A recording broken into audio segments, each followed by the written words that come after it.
I am on a journey of revenge.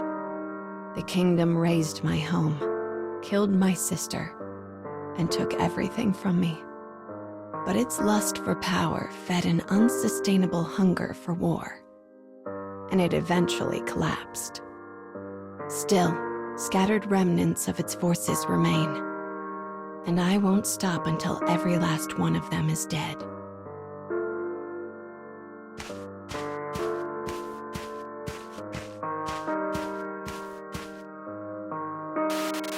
I tarry for a while in a small village. Under the midday sun, I hear a voice call for help. I see a kingdom soldier raise a fist and bring it down on the head of a woman. He moves to deliver a second blow. I leap in the way and take it myself before swiftly ending his life.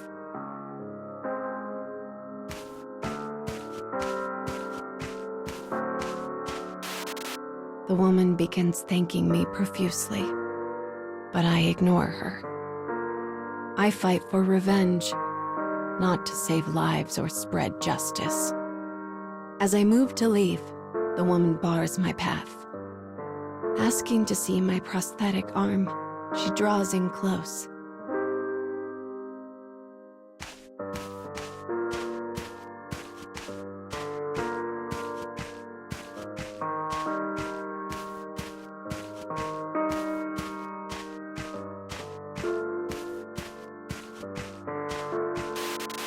She examines it carefully, looking it up and down. It was damaged when I took the blow the soldier intended for her. Though I try to explain that I can repair my arm, she waves me off with a dismissive grunt. "We've a skilled engineer in the village," she says. "Come along." Before I can think to protest further, she takes my hand in hers and leads me off.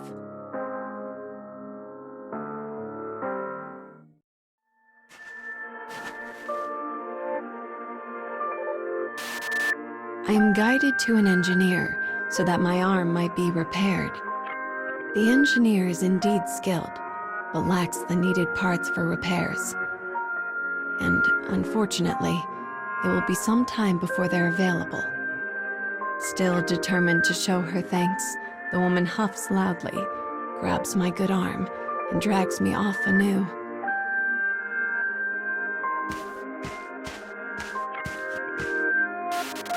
We end up in the village pub. She gathers the drinkers around her and spins an epic tale of how I saved her from the kingdom brigand. Soon, I find myself regaled with food, drink, and song from all corners.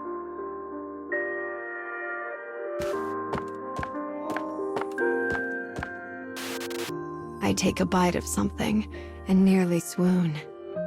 I can't remember the last time I enjoyed a hot meal.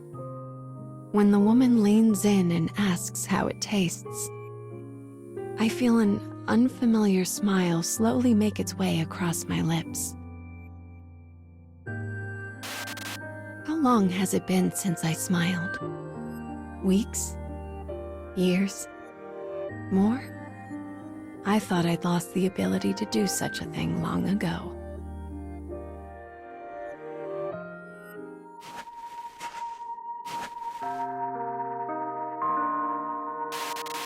Eventually, the parts arrive, and my arm is finally repaired. The woman asks me how it feels, and I'm both surprised and delighted that it seems to move more smoothly than before. As I test it out, the engineer smiles at me and says, "Consider this my way of saying thanks for saving my wife."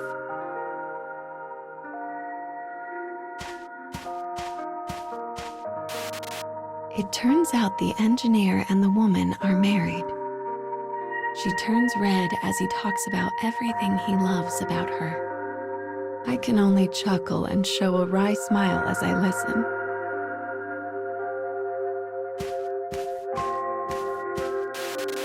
Finally, she can take no more attention and leads me out of the shop.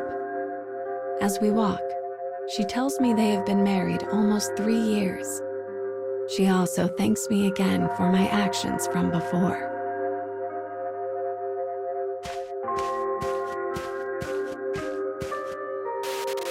This time, I manage to face the woman and thank her for the assistance.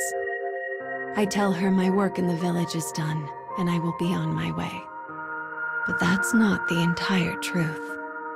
I'm also afraid of what might happen if I grow used to the warmth and kindness of others.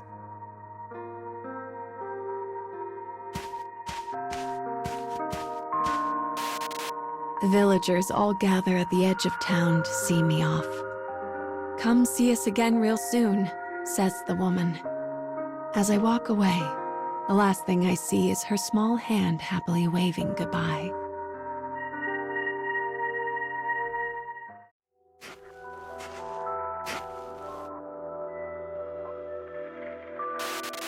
It wasn't long after leaving the village that I heard the news.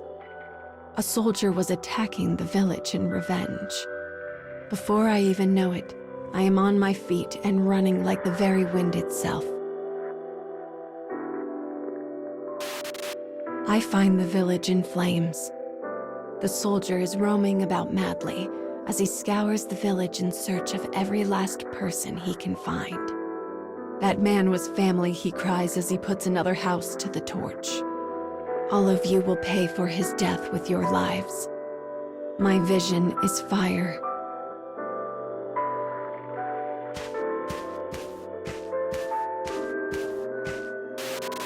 Before I even have the chance to feel my building rage, I engage the man in battle. My arm works even better than before. In a moment, I cut him down like a dog.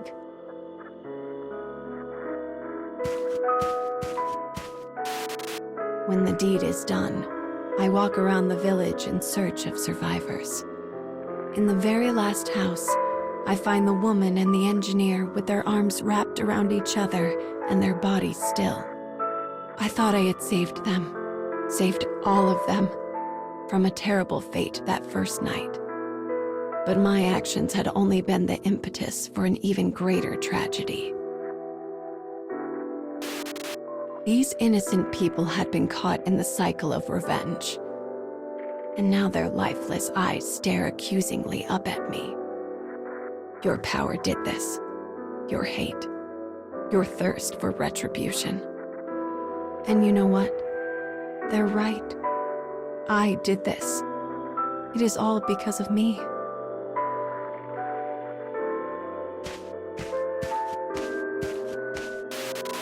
As I fight, I only add more links to the chain of revenge. But if I stop, the remaining soldiers will continue to commit their horrid atrocities. So I have to fight. I have no choice.